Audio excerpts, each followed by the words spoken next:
మరి దేవుడు నడిపించినటువంటి విధానమును బట్టి ఎంతగానో సంతోషిస్తూ ఉన్నాడు.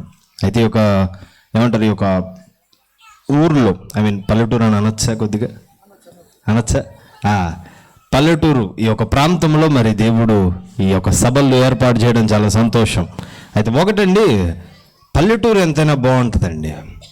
మళ్ళీ మీరు అనొచ్చు, సార్ సిటీలో పోయినప్పుడు సిటీని అంటారు, పల్లెటూరుకి వచ్చినప్పుడు పల్లెటూరుని అంటారంటే, లేదు, వాస్తవంగా మనం మాట్లాడుకుంటే పల్లెటూరు ఎంతైనా కొద్దిగా స్వచ్ఛమైందని మనం చెప్పచ్చు. ఎందుకని సిటీల్లో మనుషులు ఫోన్లతో మాట్లాడతారు, అవునా, కానీ ఇక్కడ మనుషులతోనే మాట్లాడతారు. ఆమెన్. సిటీలో అనుకోండి, మనుషులు ఏమంటారు, టీవీలో ముఖం పడేసి సమయాన్ని గడిపేస్తారు, లేదా ల్యాప్టాప్లోనో కంప్యూటర్లోనో ముఖం పెడతారు. కానీ ఇక్కడ ఏమంటారు, ముఖంలోనో ముఖం పెడతారు. అవునా కాదు? అవునా కాదు? అవ్వలు చూడండి, సాయంత్రం అయితే మరి ఇక్కడ అట్లా కూడుకుంటారు. హలో, మీరు ఇక్కడ అలా కూడుకుంటారని అనుకుంటున్నాను నేను కూడా. ఎందుకంటే మాది కూడా పల్లెటూరు. ఎందుకంటే ఏమంటారు, అక్కడ కండ్రిక అనేటువంటి ఊరు అన్నమాట. బాగా దూరం ఒకటి, ప్లస్ బాగా పల్లెటూరు. అక్కడ అనుకోండి, సాయంత్రం అయిందంటే ముసలోళ్ళందరూ ఒక చోట కొడతారు. ఏది, మగ ముసలోళ్ళందరూ ఒక చోట కొడతారు, ఆడ ముసలోళ్ళందరూ ఒక చోట కొడతారు. వాళ్ళ బాత్కాని వాళ్ళది, వీళ్ళ బాత్కాని వెళ్తే ఇందాక వచ్చే దారిలో కూడా వింటా ఉన్నాను అనమాట. కొంతమంది, రే ఎవడరోడు కర్ర తీసుకొస్తారని నేను అంటున్నాడు ఒక తాత అక్కడ. అంటే ఊర్లో వచ్చినప్పుడు సంభాషణలు అలా ఉంటాయి అన్నమాట. చాలా బాగా టైంపాస్ అయిద్ది. యాక్చువల్లీ మా నాన్నమ్మ గారు బ్రతుకున్నంత వరకు కూడా ఆమె దగ్గర కూర్చొని నేను బాగా మాటలు వినేవాడిని. అంటే ఆమె చిన్నప్పుడు అవి జరిగినవి, తాత అట్ట చేసాడు, లేకపోతే మా తాత ఇట్లా, మా నాన్న ఇట్లా అని చెప్తా ఉండేది. చాలా బాగుండేది. దరిదాపు ఒక 3-4 సంవత్సరాలు అయింది ఆవిడ చనిపోయి. అయితే ఏదైతే అదైంది, కానీ మరలా ఈ యొక్క పల్లెటూరు ప్రాంతమునకు దేవుడు నడిపించినటువంటి విధానమును బట్టి నేను ఎంతగానో దేవుణ్ణి మహింపరుస్తూ ఉన్నాను. అయితే ఒకటి, ఏ మాటకు ఆ మాట, పాటలు మాత్రం అదరగొట్టారండి. పాడినటువంటి వాళ్ళందరూ కూడా పాటలు మాత్రం అదరగొట్టారు. ఎవడో ఇక్కడ వాళ్ళ తాత బండి వేసుకొచ్చినట్టున్నాడు, వాడు కూడా సూపర్గా ఎగురుతూ ఉన్నాడు. చాలా సంతోషం మరి ఒక ప్రాంతంలో ఇంత అద్భుతంగా మరి జరగడం. అయితే సరే, మొట్టమొదటిగా మీకు వచ్చిన పాటే అనుకుంటున్నాను, ఒక పాట నేను పాడతాను. తర్వాత మీరు నేర్చుకోవాల్సినటువంటి పాట ఒకటి నేను పాడతాను. సుగుణాల సంపన్నుడా, స్తుతిగానాల వారసుడా, కీర్తింతును నిత్యము నీ నీడలు, ఆస్వాదింతును నీ మాటల మకరందము, కీర్తింతును నిత్యము నీ నీడలు, ఆస్వాదింతును నీ మాటల మకరందము.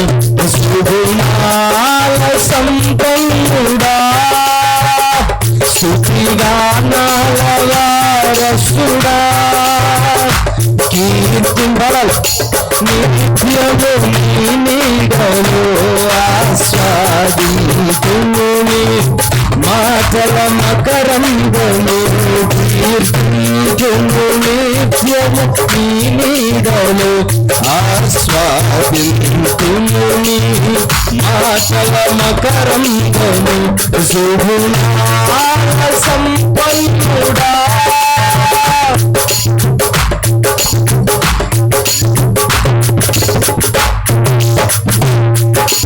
యేసయ్య నీతో జీవించగానే నా బ్రతుకుగా మారేనులే.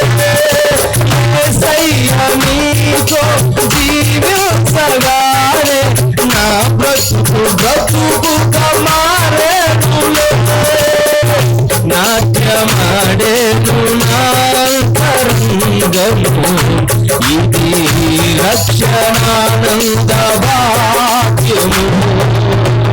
నాట్యమాడేను నా అంతరంగము, ఇది రక్షణానంద భాగ్యము. సుగుణాల సంపన్నుడా, స్తుతిగానాల వారసుడా, కీర్తింతును నిత్యము ఆస్వాదింతును నీ మాటల మకరందము, జీవింతును నిత్యము నీ నీడలో, ఆస్వాదింతును నీ మాటల మకరందము, శుభునాల సంపన్నుడా. హల్లెలూయా. చాలా అద్భుతమైనటువంటి పాట అండి. మరి గౌరవనీయులు యేసన్న గారు రాసినటువంటి మరి పాటల్లో నాకు బాగా ఇష్టమైనటువంటి పాట అన్నమాట. సరే, అయితే ఇప్పుడు మీరు నేర్చుకోవాలని నేను ఆశపడుతున్నటువంటి పాట ఆఖరణ మరి సహోదరు పాట పాడింది అనమాట. ఏం పాట అమ్మా అది? సర్వలోకము నీ కృపతో అనేటువంటి పాట చాలా చక్కగా పాడింది. మరొకసారి ఆ పాటను పాడుతూ దేవుని నామమున ఆరాధిద్దామా అందరూ కూడా. నేను ఒకసారి పాడతాను, ప్రతి లైన్ 2 సార్లు పాడతాంగా. నేను ఒకసారి పాడతాను, రెండోసారి పాడేటప్పుడు మీరు కూడా పాడాలి, సరేనా? సరే, మంచిది. సర్వలోకము. మరి నాన్నగారు బ్రదర్ సంసోన్ అన్నగారు ఆయన సేవలో ఉన్నప్పుడు ఎన్నో పాటలు రచించారండి. మరి ఇక్కడ ఉన్నటువంటి పాటల బుక్లో దరిదాపు 190 పాటలు దాకా ఉన్నాయి అన్నమాట. ఆ పాటల్లో ఒకటైనటువంటి ఈ పాట పాడుతూ దేవుని నామమున మనం ఆరాధిద్దాం.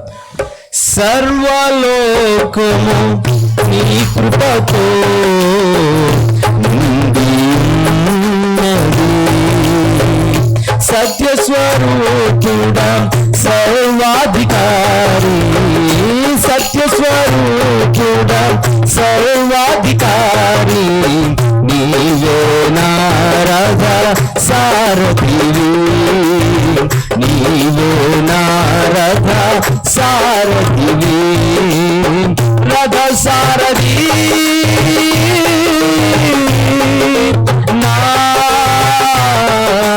రథ సారథి, నీవే రథ సారథి, నా రథ సారథి. సర్వలోకము నీ కృపతో నిండి ఉన్నది.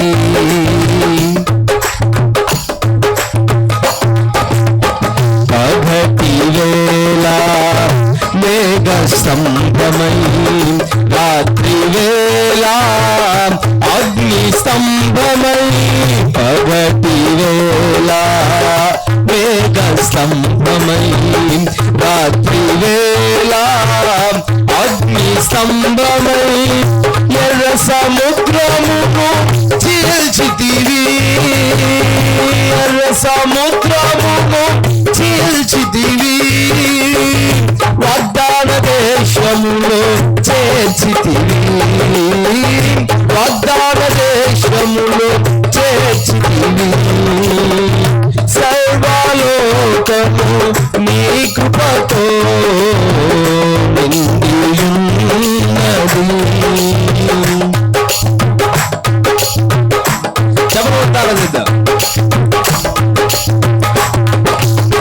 సూర్యుని నిలిపితివి గిబియోనులో, చంద్రుని ఆపితివి అయలోను లోయలో, సూర్యుని నిలిపితివి గిబియోనులో, చంద్రుని ఆపితివి అయలోను లోయలో, శత్రువుల మీద పగ తీర్చుకొంటివి, శత్రువుల మీద పగ తీర్చుకొంటివి, విజయ పతాకము ఎగురవేసితివి, విజయ పతాకము ఎగురవేసితివి. సర్వలోకము నీ కృపతో నిండి ఉన్నది, సర్వలోకము నీ కృపతో నిండి ఉన్నది. సత్యస్వరూపుడా సర్వాధికారి, సత్యస్వరూపుడా సర్వాధికారి, నీవే నారద సారథి, నీవే నారద సారథి, నీవే నారద సారథి, నీవే నారద సారథి, రథ సారథి,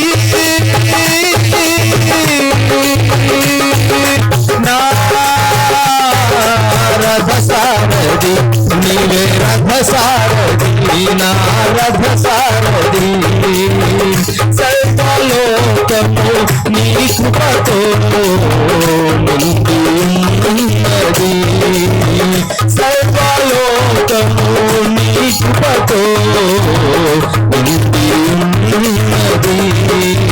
మోషే చేతులెత్తగా విజయము కలిగెను, మోషే చేతులు దించగా అపజయమే కలిగే, మోషే చేతులెత్తగా విజయము కలిగెను, మోషే చేతులు దించగా అపజయమే కలిగే. యెహోషువ నీకు ప్రార్థన చేయగా, యెహోషువ నీకు ప్రార్థన చేయగా రక్షణ కలిగెను ఇశ్రాయేలు జనమునకు, రక్షణ కలిగెను ఇశ్రాయేలు జనమునకు, సర్వలోకము నీ కృపతో నిండి ఉన్నది, సర్వలోకము నీ కృపతో నిండి ఉన్నది. సత్యస్వరూపుడా సర్వాధికారి, సత్యస్వరూపుడా సర్వాధిపలు, నీవే నా రథ సారథి, నీవే నా రథ సారథి, నీవే నా రథ సారథి, నీవే నా రథ సారథి. చాలా అద్భుతమైన పాటలు. ప్రేమైనటువంటి దేవుని బిడ్డలారా, అందరూ కూడా నేర్చుకోవడానికి ప్రయత్నించండి. ఎందుకంటే దేవుణ్ణి స్తుతించుట అనుక్షణమేమైనది, భాగ్యమై ఉన్నది. దేవునికి స్తోత్రములు గాక. సరే, ప్రేమైనటువంటి దేవుని బిడ్డలారా, ఈరోజు మనము కొద్ది మాటలు మరి ప్రభు సన్నిధిలో ఈ యొక్క సభలకు మనం వచ్చాం కాబట్టి కొద్ది మాటలు మనం ధ్యానించుకుందాం. ఇందాక మనం పాడుకున్నటువంటి పాటలో కొన్ని మాటలు ఉన్నాయన్నమాట. ఏంటిది? మోషే చేతులెత్తగా ఆయన ఏం చేశాడు? విజయం కలగజేశాడు. అంటే దేవుణ్ణి మోషే ప్రార్థించినప్పుడు విజయం కలగజేశాడు. యెహోషువ దేవుణ్ణి ప్రార్థన చేసినప్పుడు విజయ పతాకాన్ని ఎగిరేలా చేశాడు. అవునా? ఇంకా మన దేవుడు ఎంత గొప్పోడు అండి, ఎంత గొప్పోడు! సూర్యుణ్ణి నిలబెట్టగలిగిన వాడు, అవునా, చంద్రుణ్ణి నిలబెట్టగలిగిన వాడు. దేవునికి స్తోత్రం కలుగును గాక. ప్రియమైనటువంటి వాళ్ళరే, నార్మల్గా పాతకాలంలో ఒక కథ ఉండేది. పాతకాలం అంటే నేను చిన్నగా ఉన్నప్పుడు సంథింగ్ మా నాన్నమ్మ గారే అనుకుంటా నాకు చెప్పింది, లేదంటే నేను స్కూల్లో విన్నాను, నాకు అంతగా గుర్తులేదు. కానీ చిన్నప్పుడు అంట మేఘాలు మనుషుల్ని తగులుతూ ఉండేవంట. కొంతమంది వినే ఉంటారేమో నాకు తెలిసి. చిన్నప్పుడు మేఘాలు మనుషుల్ని తగులుతూ ఉండేవంట. అరే బుడ్డోడా ఇంట్రా సరిగ్గా. చిన్నప్పుడు అంట మేఘాలు తగులుతూ ఉంటే ఒకరోజు ఒక ముసలావిడికి కోపం వచ్చి, మామూలుగా ముసలాళ్ళ కోపం ఎక్కువగా, కోపం వచ్చి మేఘాలని శపిస్తే మేఘాలన్నీ పైకి వెళ్ళిపోయాయంట. నేను అనుకునేవాడిని, ఆ ముసలాం ఎవరో శపించకుండా ఉండింటే మేఘాల మీద ఆడుకునే వాళ్ళం కదా అని అనిపించింది అనమాట. అది ఎంతవరకు నిజమై ఉండదు. అయితే ఒకటి నిజమేంటో తెలుసా? సూర్యుడిని నిలబెట్టిన వాడు యేసుక్రీస్తు ప్రభువారు. దేవునికి స్తోత్రం కలుగును గాక. యెహోవా దేవుడు గిబియోనులో సూర్యుడిని నిలబెట్టాడు, అయాలోను లోయలో చంద్రుడిని నిలబెట్టాడు. అంత గొప్ప దేవుడిని రోజు మనం ఆరాధిస్తున్నాం. నమ్మిన వారం దేవునికి స్తోత్రం చెల్లిద్దామా? హల్లెలూయా. సరే, ప్రియమైనటువంటి వాళ్ళారా, ఈరోజు నేను మిమ్మల్ని ఒక ప్రశ్న అడుగుతా. నార్మల్గా మనకి ఎవరైనా సహాయం చేసేవాళ్ళు ఉంటే ఎలా ఉంటుంది? ఒక మాట చెప్పండి. మనకి ఎవరైనా సహాయం చేసేవారు ఉంటే, మనకి ఎవరైనా తోడుపడేటువంటి వారు ఉంటే, భయం అనిపించేటువంటి సమయంలో, బాగా వినండి, భయం అనిపించేటువంటి సమయాల్లో నాకు తెలిసి పల్లెటూరు వాళ్ళకి భయం అనిపించడం తక్కువ అండి. సిటీ వాడే భయపడేది దేనికైనా. కానీ మా అన్న ఉండేవాడు స్టార్టింగ్ కాబట్టి కొంచెం ఇవన్నీ మీతో పంచుకుంటా ఉన్నా. నాకు రత్తయ్య అన్న అని ఒక అన్న ఉండేవాడు, కొద్దిగా బొద్దుగా ఉంటాడు అన్నమాట. అయితే ఒకవేళ నైట్ టైం అయినా సరే, రాత్రి 12 దాటిన తర్వాత 1కి వెళ్ళాలంటే ఖచ్చితంగా ఆయన భార్యను తీసుకొని వెళ్తాడు ఆయన. అంటే మా అన్న ధైర్యం చెప్తా ఉన్నాను అనమాట. మీకు అందరికి అర్థమైందే? ఆయన వెళ్ళాలంటే ఖచ్చితంగా వాళ్ళ భార్యను తీసుకొని వెళ్ళాల్సిందేనమాట. అయితే పల్లెటూరు వాళ్ళకి ధైర్యం ఎక్కువే. ఒప్పుకుంటే ఎంత రాత్రి అయినా ఎంత పగలైనా భయం ఉండదు. అయినా సరే ఏదైనా కొన్ని భయం అనిపించేటువంటి సమయాల్లో ఎవరైనా తోడుగా ఉంటే ఎలా ఉంటుంది? మనకి ఎలా ఉంటుంది? ధైర్యంగా ఉంటుంది. ఎవడో అన్నాడంట, ఒకడు ఊరి మీదకి ఎవరో కొట్టడానికోనో లేకపోతే దొంగలు ఎవరో వస్తూ ఉంటే ఒక ధైర్యవంతుడు అన్నాడంట, అరే మీలో ఎవరికైనా భయం వేస్తే, ఇట్లనే మనలాగే ఒక పల్లెటూరులో మీలో ఎవరికైనా భయం వేస్తే నా చుట్టూరు మంచాలు వేసుకొని వండుకుంటారా అన్నాడంట. అందరూ బయట పడుకుంటారుగా, ఇది అసలే ఎండాకాలం కాబట్టి ఖచ్చితంగా బయటే పడుకుంటారు. ఇందాకే చూసాను, ఎవరో పాపం పైన దుప్పట్లు వేసుకుంటా ఉన్నారు, పడుకోవడానికి సిద్ధపడుతున్నారు. నార్మల్గా బయటే పడుకుంటాంగా. ఒకడు అన్నాడంటే ఇలాగే పల్లెటూరులో అందరూ భయపడతా ఉంటే ఏమైద్దో ఏం జరుగుతుందో మనకు అంటా ఉంటే వాడు అన్నాడంటే, రేయ్ ఎందుకురా పిరుకోళ్ళకి అందరూ భయపడతారు, ఎందుకురా పిరుకోళ్ళ, మనం మొగోళ్ళం ఎట్టుండాలరా మనం, మీకు అంతలా భయం అనిపిస్తే నేను మధ్యలో మంచం వేసుకుంటా, నా చుట్టూరు మంచాలు వేసుకొని వండుకున్నా అన్నాడంట. ఇప్పుడు చెప్పండి, ఎవడికి భయం? ఎవరికి భయం? కానీ భయం ఉంటే ఉంది, భయంలో తెలివి వాడుతున్నాడు వాడు, అది గ్రేట్. అవును అవును. అయితే అందరికి భయం ఉంటుందిగా, అందరికి భయం ఉంటుందిగా. ఇంత భయంలో మనం ఉన్నప్పుడు ఎవరైనా మనకు తోడుగా ఉంటే ఎలా ఉంటుంది? బాగుంటుందా? సంతోషం అనిపిస్తుందా? ఎక్కడికి వెళ్ళాలన్న దిగులు అనిపిస్తుందా? మనతో ఒకడున్నాడు, బాధ లేదు, మనతో ఒకరు ఉన్నారు, దిగులు లేదు, మనం ఎక్కడికి వెళ్ళినా తోడున్నారు, భయం లేదు, అది అనిపిస్తుందిగా. అయితే ప్రియమైనటువంటి వారు, ఈరోజు మీతో దేవుడు మాట్లాడుతున్నాడు. ఈ రాత్రి నీతో ఎవరున్నా లేకపోయినా ఇదిగో యేసయ్య నీతో ఉంటాడంట. చప్పలు కొడదామా? హల్లెలూయా. సరే, బైబిల్ గ్రంథం మనం చూద్దాం. ఈరోజు మనం నేర్చుకోబోతున్నటువంటి విషయం, దేవుడే ఆశ్రయ దుర్గము. ఆమెన్. దేవుడేమై ఉంటాడు? మనకి ఆశ్రయ దుర్గమై ఉంటాడు. నేను మీకు 2 విషయాలను చెప్పేసి ఈరోజు నేను ముగించేస్తాను, జాగ్రత్తగా మనం విందాం, సరేనా? మొదటిది, ఆదరించువాడు ఎవరు? ఆయనే. ఆమెన్.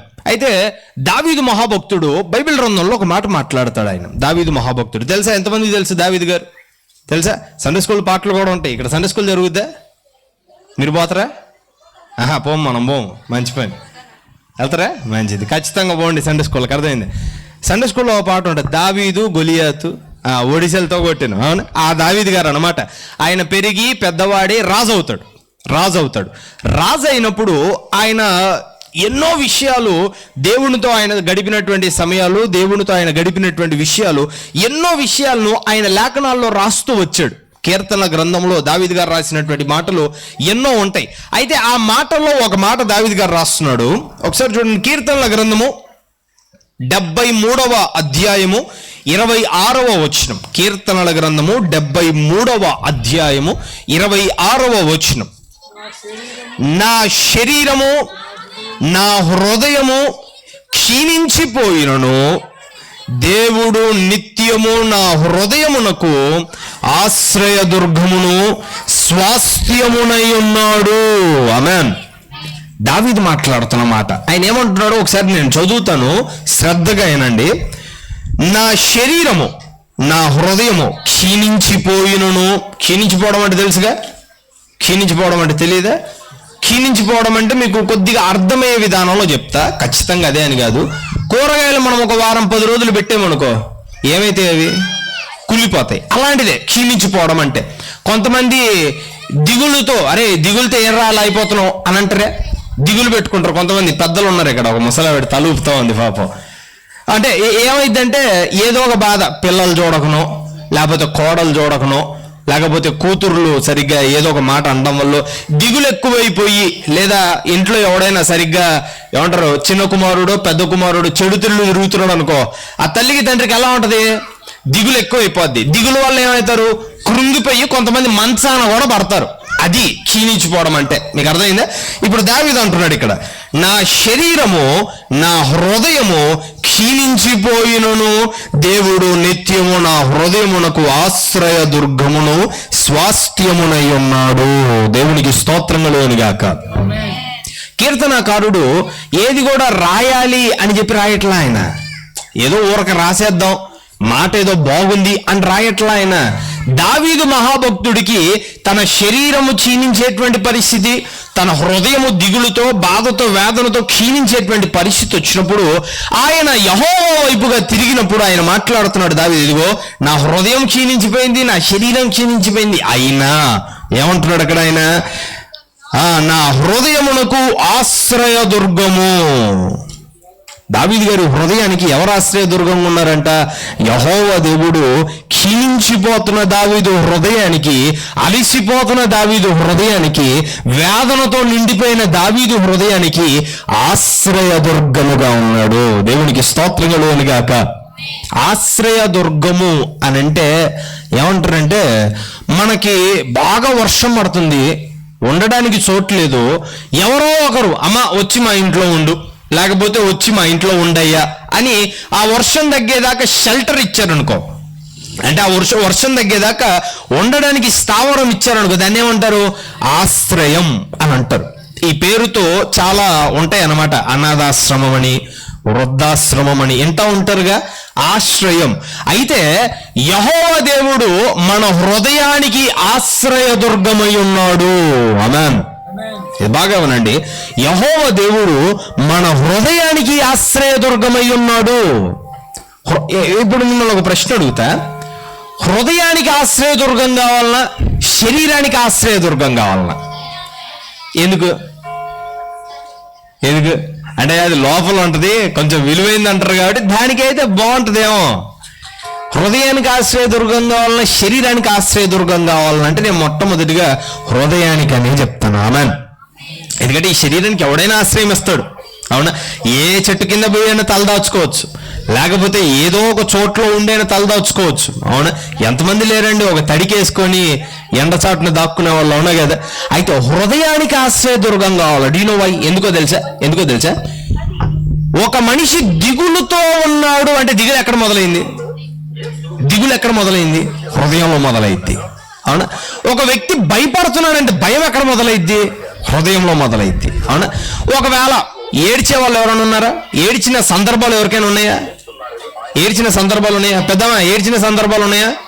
ఏడ్చినావు ఎప్పుడైనా? బాధ వేసి ఏడ్చినావా? అందరు ఏడ్చే ఉంటారు. అట్లా ఎక్కడ బాధ అయింది? హృదయంలో బాధ అయింది.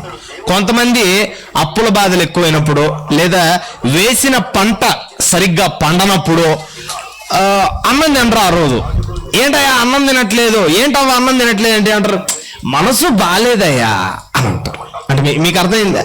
అయితే యెహోవా దేవుడు అంట ఆ మనస్సుకు ఆశ్రయంగా ఉంటాడు. దేవునికి స్తోత్రం కలుగును గాక.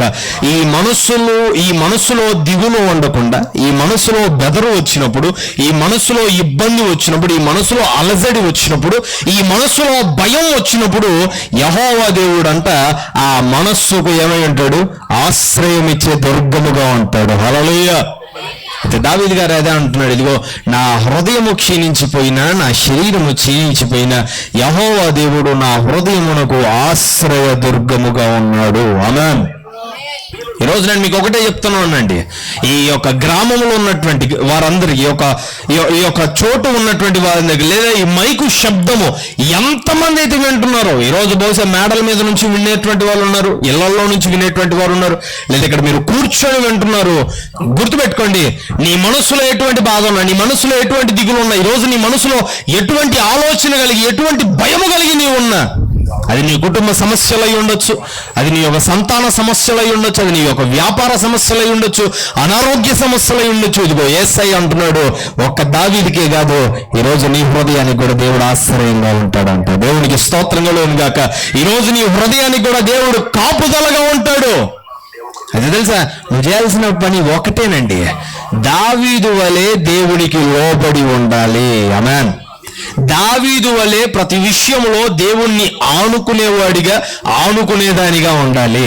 దావీదు వలె ప్రతి విషయము దేవుని దగ్గరకు వచ్చి ప్రార్థన చేసి, అయ్యా ఇది నా పరిస్థితి సరి చెయ్యి అని అడిగేదానిగా మనం ఉండాలి. హల్లెలూయా. ఎందుకంటే దావీదు గారు ప్రతిసారి దేవుని దగ్గరికి వెళ్ళేది. దావీదు రాజయ్యున్న, బాగా గమనించండి, దావీదు రాజయ్యున్న ఏ సమస్య వచ్చినా దేవుని దగ్గరికి వెళ్తాడు తెలుసా? ఏ ఇబ్బంది వచ్చినా దేవుని దగ్గరికి వెళ్తాడు. కత్తి పట్టుకొని వెళ్ళడు, దేవుని దగ్గరికి వెళ్ళి ప్రార్థన చేస్తాడు ఆయన. అందుకనే గొర్రెలు కాసుకునే దావీదు, వినండి, గొర్రెలు కాసుకునే దావీదు రాజు అయ్యాడు. దేవునికి స్తోత్రం కలుగును గాక. ఈ రోజు నువ్వు దేవుని మీద ఆధారపడితే నీ హృదయానికి ఆశ్రయ దుర్గాన్ని దేవుడు ఇస్తాడు. హల్లెలూయా. అయితే ప్రేమైనటువంటి వారులారా, లేఖనాల్లో రాయబడుతుందండి, ఏమంటున్నాడు అక్కడ? కీర్తనల గ్రంథము 73వ అధ్యాయం 26వ వచనంలో రాయబడుతూ ఉంది, నా శరీరము నా హృదయము క్షీణించిపోయినను దేవుడు నిత్యము నా హృదయమునకు ఆశ్రయ దుర్గమై ఉన్నాడు. ఆమేన్. ప్రతి విషయంలో దేవుడు మనకు ఆశ్రయ దుర్గంగా ఉంటాడండి. ప్రతి ఒక్క విషయంలో దేవుడు మనకు ఆధారంగా ఉంటాడండి. ప్రతి ఒక్క విషయంలో దేవుడు మనల్ని కాపాడేవాడిగా ఉంటాడు. హల్లెలూయా. తెలుసా? బైబిల్లో హన్నా అనేటువంటి ఒక స్త్రీ ఉంటుంది. హన్న అనేటువంటి ఒక స్త్రీ ఉంటుంది. అయితే ఆమె వివాహం చేసుకొని పెనిన్నా గారిని వివాహం చేసుకుంటుంది. ఎల్కానా గారిని వివాహం చేసుకుంటుంది. ఈ యొక్క హన్నాకు సహోదరి కూడా ఉంటుంది. ఇద్దరు ఒకరిని పెళ్లి చేసుకుంటారు. హన్న పెనిన్న. ఓకేనా? మీకు అర్థమైందా? హన్న పెనిన్న అక్క, హన్న చెల్లి. అక్కకు సంతానం ఉంటుంది అనమాట. ఆమెకి పిల్లలు పుడతారు, కుమారులు కుమార్తెలు పుడతారు. అయితే హన్నాకు కుమారులు ఉండరు, హన్నాకు పిల్లలు ఉండరు. అయితే అక్క ఎక్కడ చూసినా హేళన చేస్తూనే ఉంటది, ఎక్కడ చూసినా బాధ పెడుతూనే ఉంటది, ఎక్కడ చూసినా చీటిపోటి మాటలు మాట్లాడుతూనే ఉంటది. అవునా? మనకాడ కూడా ఉంటాయి. అవునా? మనకాడ కూడా ఉంటాయి. దీన్ని ఏమంటారంటే మనము పుల్లబెట్టడం అని అంటారు. అంటే ఏమైందంటే, కొంతమంది ఇళ్ళ కాడ పనులు చేసుకునేటప్పుడు ఒకవేళ ఇంటి పక్కన వాళ్ళ గొడవలు ఉన్నాయి అనుకోండి, మీకు కూడా ఉంటాయేమో నాకు తెలీదు, కానీ మీరు మంచోళ్ళని నేను అనుకుంటా ఉన్నా. నార్మల్గా ఎలా ఉంటాయంటే, ఇంటి పక్కన గొడవలు ఉన్నప్పుడు ఎవరు నన్ను తిట్టుకోగండి దయచేసి. అంటే నేను ఏదో చెప్పాలి కాబట్టి, ఇలా ఉంటాయి కాబట్టి చెప్తా ఉన్నా అంతే, ఎవరిని ఉద్దేశించి కాదు. సరేనా? ఇప్పుడు నార్మల్గా ఇంటి పక్కన ఆమె నల్లగా ఉంది, ఈమె కసువు ఊడ్చేటప్పుడు ఒక నల్ల కుక్క వచ్చింది అనుకోండి, ఏమంటది? ఈ నల్ల కుక్క ఎన్నడు పోద్దో అంటది. మీకు అర్థమైంది? పక్కన మీద మంట అన్నమాట. అది ఏమంటది? ఈ నల్ల కుక్క ఎన్నడు పోద్దో అని అంటది. అవతల పక్క కోడి వస్తుంది అనుకో, ఈ కోడి మెరక ఇరగదీయాలంటది అవతల పక్క. మీకు అర్థమైంది గొడవలు ఎలా ఉంటాయో? ఇట్టనే ఉండేది హన్నా పెనిన్నా మధ్యలో. ప్రతి మాటకి చీటిపోటి మాటని హన్నా హృదయాన్ని ఎప్పుడు బాధపరుస్తూనే ఉండేది అన్నమాట. ఎవరు? పెనిన్నా గారు.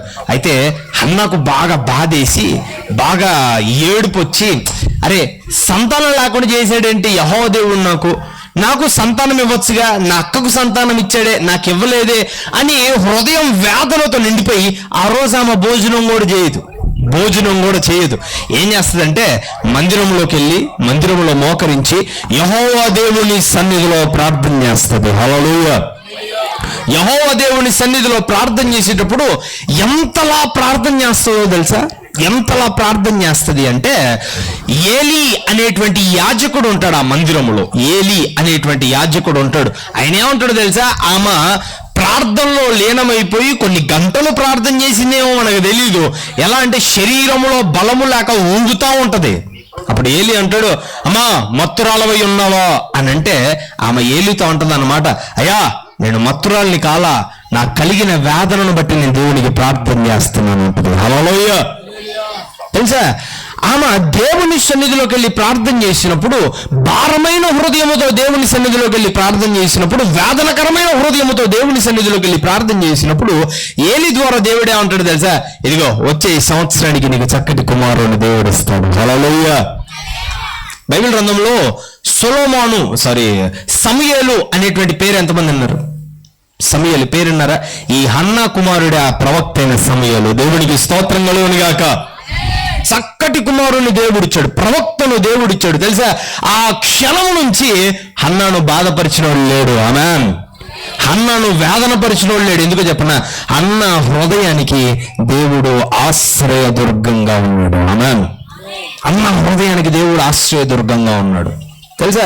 ఈరోజు నువ్వు దేవుని సన్నిధిలోకి వెళ్ళి ప్రార్థన చేస్తే, ఈరోజు నీ జీవితాన్ని మార్చుకొని, నీ బ్రతుకును మార్చుకొని, పాపపు జీవితాన్ని విడిచిపెట్టి, లోకపరమైనటువంటి జీవితాన్ని విడిచిపెట్టి, కుళ్ళు కుట్రాలను విడిచిపెట్టి, అబద్ధాలను విడిచిపెట్టి, మోసాలను విడిచిపెట్టి, కుటుంబాలకు చిచ్చు పెట్టేటువంటి చెప్పుడు మాటలను విడిచిపెట్టి దేవుని సన్నిధిలోకి వచ్చి ప్రార్థన చేస్తే ఈరోజు నీ జీవితాన్ని దేవుడు ఆశీర్వదిస్తాడు. హల్లెలూయా!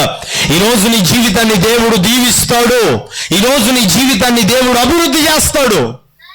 ప్రేమైనటువంటి వారులారా, నేను గమనించినటువంటి విషయాల్లో హన్నా గారిని తన అక్కైన పెనిన్నా గారి ఎంతగానో ఏడిపించింది, ఎంతగానో బాధించింది, ఎంతగానో ఇబ్బంది పెట్టింది.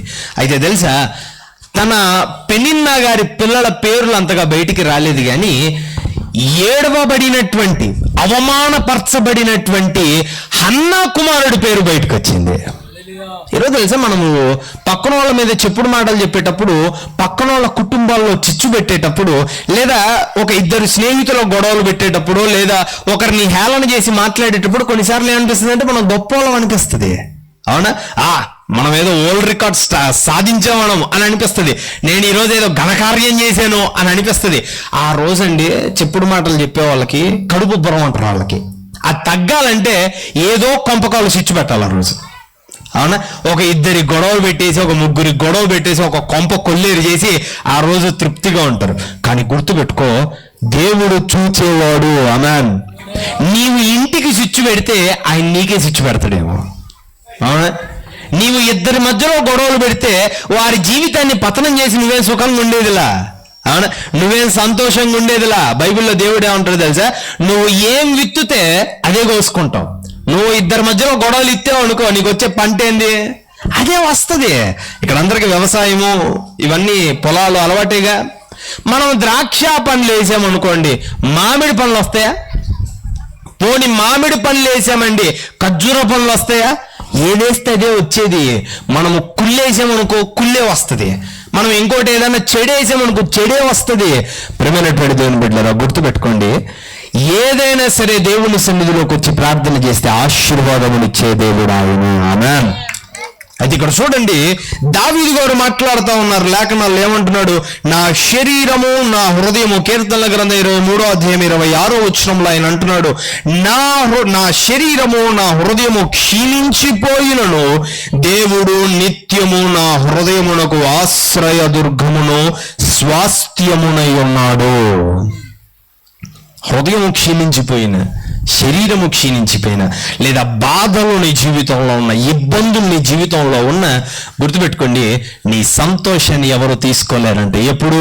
నువ్వు దేవుని మీద ఆధారపడినప్పుడు. ఆమేన్. నువ్వు దేవుని దగ్గరికి వెళ్ళినప్పుడు ఆయన నీకు ఆశ్రయం అవుతాడు. నీ ఆశ్రయమును తీసివేయగలవాడు లేడు. హల్లెలూయా. ఏమండి, దావీదు గారు ఈ మాటలు ఎక్స్పీరియన్స్డ్గా చెప్తా ఉన్నాడు. అవునా కదా? ఆయన అనుభవించి దేవుని యొక్క కృపంతా, దేవుని యొక్క దీవెనంతా, దేవుడు ఆశీర్వదిస్తే ఎంత, దేవుడు కాపాడితే ఎంత, ఆయన ఎక్స్పీరియన్స్ అయి చెప్తా ఉన్నాడు. గుర్తుపెట్టుకోండి, ఈరోజు దేవుడు నీ పక్షాన ఉంటే, నువ్వు దేవుణ్ణి ఆనుకొని ఉంటే, నువ్వు దేవుని వైపుగా ఉంటే, నువ్వు దేవుణ్ణి నమ్మినటువంటి వాడు, ఇదిగో నీ పాపపు జీవితాన్ని విడిచిపెడితే దేవుని దగ్గరకు వచ్చాయా, ఇంతవరకు లోకానుసారంగా నేను బ్రతికాను, ఇంతవరకు నేను తాగి తిరిగాను, ఇంతవరకు ఏమంటారు బూతులు మాట్లాడుతూ తిరిగాను, ఇదిగో ఈ పాపపు జీవితాన్ని వదిలేస్తాను అని ఈ రోజు నీవంటే నీ హృదయానికి దేవుడు ఆశ్రయదుర్గంగా ఉంటాడు. ఆమేన్. ఏమండి, జీవితం ఎప్పుడు బాగుంటుంది తెలుసా? మనసు బాగున్నప్పుడు బాగుంటుంది. అవునా?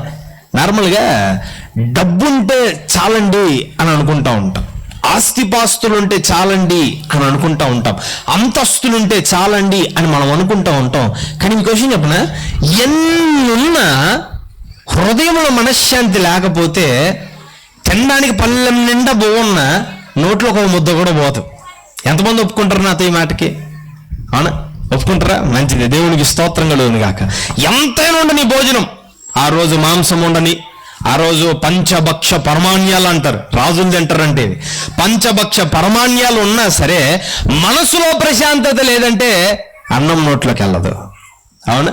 మనసు సంతోషంగా లేదంటే ఆ రోజు భోజనం చేయలేం. మనసు ప్రశాంతంగా లేదంటే బంగారపు వస్త్రాలు వేసుకున్న తృప్తి ఉండదు. అవునా కదా? కానీ దేవుడు ఏమంటున్నాడు తెలుసా? బంగారం కంటే వజ్ర వైడూర్యాలు కంటే. ఈరోజు మనం దేవుడిని అడుగుతా, అయ్యా నాకు బంగారం కావాలా, అడిగే వాళ్ళు ఉంటారు ఇక్కడ. అయ్యా నాకు మంచి చీర కావాలా, పండుగ వస్తుంది, మొన్న అయిపోయింది గుడ్ ఫ్రైడే, ఎస్టర్ అయిపోయింది. అయ్యా నాకు మంచి చీర కావాలా, అయ్యా నాకు మంచిది ఇంకోటి కావాలా అని అడుగుతూ ఉంటాం. కానీ దేవుడు అంతకంటే గొప్ప తెస్తున్నాడు. అవి ఇవ్వడం నేను చెప్పట్లే మీకు, అంతకంటే గొప్ప తెస్తున్నాడు. ఏంటో తెలుసా? నీ హృదయానికి ఆశ్రయదుర్గమై ఉంటాడంట. హల్లెలూయా. అంటే ముందు హృదయం బాగుంటే ఏదైనా మనం సాధించగలుగుతాం. ఆమేన్. ముందు హృదయం బాగుంటే ఎంతైనా సంపాదించగలుగుతావు. ముందు హృదయం బాగుంటే నువ్వు సంపాదించింది కొద్దిగా అయినా విస్తారమైన ఆనందంగా నువ్వు బతుకుతావు. హల్లెలూయా. నేను చిన్నప్పుడు ఒక స్టోరీ విన్నానండి. బొమ్మలు చూస్తూ ఉంటాంగా, ఆ బొమ్మల్లో కథ వచ్చిందనమాట. ఒక ధనవంతుడు ఒక పేదోడు, ఒక ధనవంతుడు ఒక పేదోడు. ధనవంతుడికి ఏ రోజు మనశ్శాంతి లేదు. పేదోడు మాత్రం కుటుంబముతో, కొడుకుతో శుభ్రంగా ఆడుకుంటూ సంతోషంగా బతికేవాడు. ఇద్దరిళ్ళు పక్క పక్కనే ఉంటాయి అంట. ధనవంతుడికి ఎప్పుడు ఒక ప్రశ్న ఉండేదంట లోపల, ఒరే, నా దగ్గర ఇంత ధనం ఉంది, ఇంత ఆస్తి ఉంది, ఇంత సంపాదన ఉంది, కానీ నాకు లేని సంతోషం వీడికి ఎక్కడిది అని అనుకొని ఆలోచిస్తా ఉంటే ఆ ధనవంతుడి పక్కన పిఏ ఉంటారుగా, అంటే ధనవంతుడు అన్ని పనులు చూసుకోరుగా, డబ్బులు లెక్క కానీ ఇంకేదైనా కానీ పక్కన వాడు ఉంటాడు అనమాట అన్ని రాసుకోవడానికి. వాడు అన్నాడంట, అయ్యా మీరు ఒక పని చేయండి, 99 నాణ్యాలు, 100 99 నాణ్యాలు మూట కట్టి వాడి గుమ్మం ముందు పడేయండి అన్నాడంట. ఎందుకురా, మీరు పడేయండి అయ్యా చెప్తా అన్నాడంట. సర్లే 100 నాణ్యాలు ఎంత నాకు అనుకొని 99 నాణ్యాలు ఒక మూటలో వేసి, మామూలుగా ఇప్పుడు కూడా ముసలి వాళ్ళు పెట్టుకుంటుంటారే, అంటే మా నాన్నమ్మ పెట్టుకుంటుంది, నాకు అట్ట గుర్తులేండి, అలాంటి మూటలో 99 నాణ్యాలు వేసి గుమ్మం ముందు పడేసాడంట.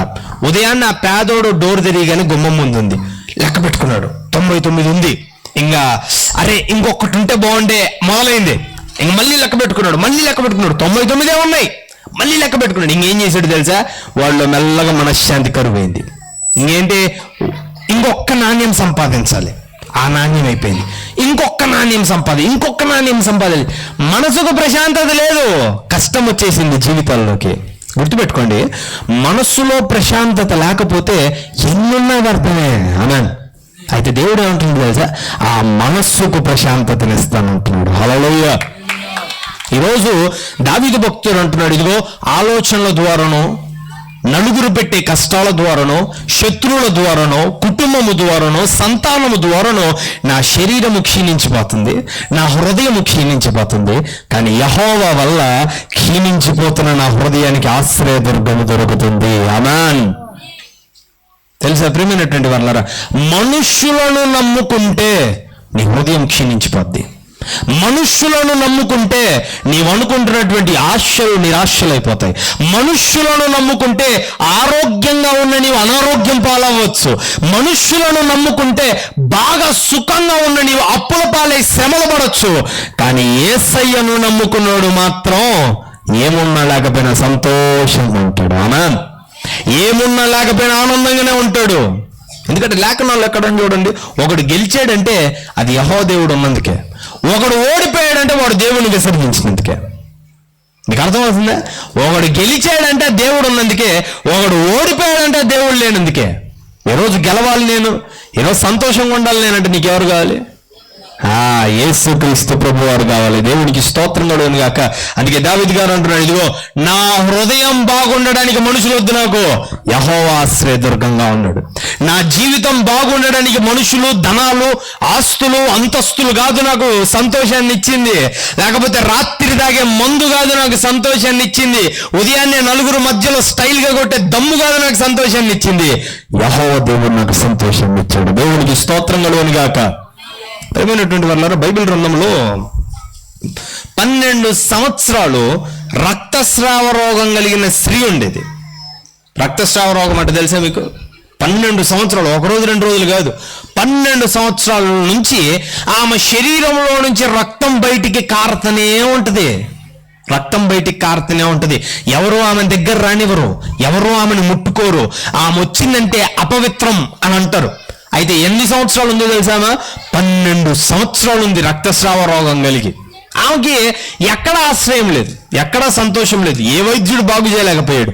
అయితే ఒకరోజు యేసుక్రీస్తు ప్రభువారు వస్తున్నాడు అన్న వార్త ఈ యొక్క 12 సంవత్సరాల రక్తస్రావ రోగం కలిగినటువంటి స్త్రీకి వినపడింది.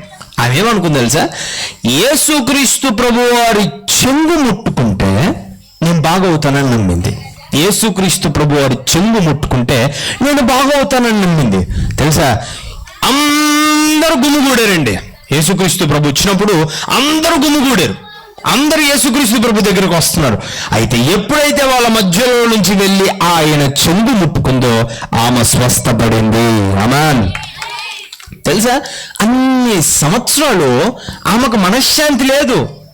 అన్ని సంవత్సరాలు, 12 సంవత్సరాలు రక్తస్రావ రోగం కలిగినటువంటి స్త్రీకి జనాల్లో నడిచి రావడానికి దమ్ము లేదు, హృదయంలో సంతోషం లేదు. హృదయంలో ఎవరైనా నా రక్తస్రావాన్ని చూస్తారేమో, ఎవరైనా అరే ఏమను వెలివేయండ్రా అని అంటారేమో, ఎవరైనా నాకున్న రోగాన్ని కనుక్కుంటారేమో అన్న బాధతో, భయంతో బతికేది. అయితే యేసుక్రీస్తు ప్రభు దగ్గరికి వచ్చింది, ఆమె హృదయాల్లో దేవుడు సంతోషాన్ని నింపాడు. ఆమేన్. ఈరోజు గుర్తుపెట్టుకోండి ప్రియమైనటువంటి వాళ్ళరా, నీవు దేవుని దగ్గరికి వస్తే, నీవు యేసయ్యను ఆశ్రయిస్తే, నీవు యేసయ్య దగ్గరికి వస్తే ఆయన నీ హృదయానికి ఆశ్రయదుర్గంగా ఉంటాడు. ఆమేన్. ప్రియమైనటువంటి వాళ్ళరా, బహుశా ఈరోజు కృంగిపోయినటువంటి వారు చాలా మంది ఉండే ఉంటారు ఇక్కడ. అలిసిపోయినటువంటి జీవితాలు కలిగిన వారు చాలా మంది ఉండే ఉంటారు ఇక్కడ. ఈ మాటలు వినేటప్పుడు, సార్ ఇప్పుడు చెప్పేటప్పుడు బాగుంటది, ఇప్పుడు మాకు వినడానికి మీరు చెప్పడానికి బాగుంటది, కానీ ఎన్నో ప్రయత్నాలు చేశాం, మేము ఎన్నో ప్రయత్నాలు చేశాం, ఎన్నో వాటికి మేము ప్రయత్నించాం కానీ మాకు ప్రతిఫలం లేదు అనేటువంటి వారు ఇక్కడ ఉండే ఉంటారు. ఇన్ని మాటలు కూడా వ్యర్థంగా అనిపించవచ్చు నీకు. అన్నిట్లో ఇదొకటి, అన్నిట్లో ప్రతిఫలం లేదు, ఇందులో ప్రతిఫలం ఉంటుందా అని అనుకునేటువంటి వారు ఉంటారు.